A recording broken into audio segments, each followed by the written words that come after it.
女人為了慶祝兒子考上清華，開開心心的做了一桌好菜，可兒子卻端起酒杯說：“我跟你喝完這一杯，從此以後你就不是我媽媽。”女人愣住，懷疑自己聽錯，可兒子的表情卻一點也不像開玩笑。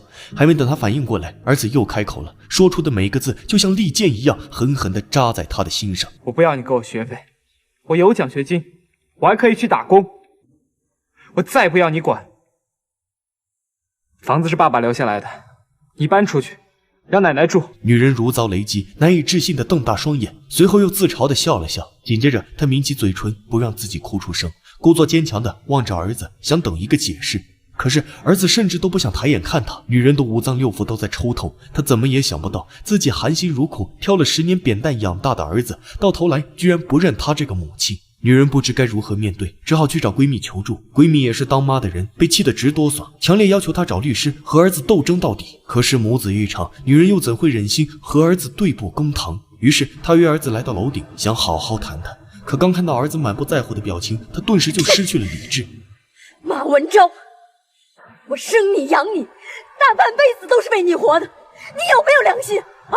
發洩完情緒，女人又覺得有些後悔。18年來，這還是她第一次對兒子動手。平復好心情，她開始低聲下氣的哀求，希望兒子收回昨天的話，他們就當一切都沒發生過，回家好好過日子。兒子抿着嘴沒有回答。見他這樣，女人有些着急，她色厲內譏地說：“房子還沒過戶，就算打官司你也贏不了。”可是兒子仍舊保持着沉默。女人快崩潰了，她抓破腦袋也想不通自己到底做錯了什麼，會被親兒子這樣對待。作為母親，她強忍住眼淚，顫抖着說出了最卑微的話：“我們是親母子，世上最親的關係，你別再找我了。”不料聽母親這樣說，兒子突然變得很激動。他從兜裡掏出爸爸同事的照片，女人很生氣，一把將照片打飛。他崩潰地質問兒子：“留着照片做什麼？要不是這個女同事，你爸爸也不會跳江，這個家也就不會散。”沒曾想，兒子接下來的話卻直接擊垮女人的心理防線，讓她徹底陷入了絕望。原來，丈夫自殺的那天早上，偷偷和女同事見過一面。她一直以為自己被抓只是運氣不好，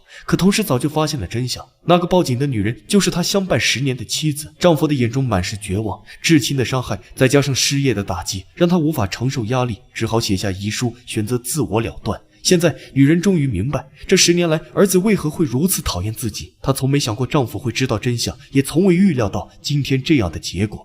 委屈和愧疚湧上心頭，此時此刻，女人才真真正正地感受到什麼叫萬箭穿心。她不敢面對兒子責難的眼神，哆嗦着逃一般地離開了天台。可無論她跑得有多快，兒子的話就像鎖鏈般緊隨而至，纏得她喘不過氣。我一直不明白，為什麼爸爸在遺書裡沒給你留一個字。奶奶說是因為爸爸在外面有了女人，對不起你。後來我終於知道，爸爸跳江全是因為你毀了他的人生，還裝成原諒他、包容他的好人。爸爸知道是你害了他，他心裡多痛苦、多絕望，你知不知道啊？女人衝到樓下，痛苦地佝偻着身子，她憋紅了臉，想哭卻哭不出來。因為這份苦果實在是難以下咽。晚上，女人坐在江邊發呆，繽紛的煙火照得她無比落寞。然而，就在她想跳下去一了百了時，身後突然跑過來一個學生，請她幫忙拍照。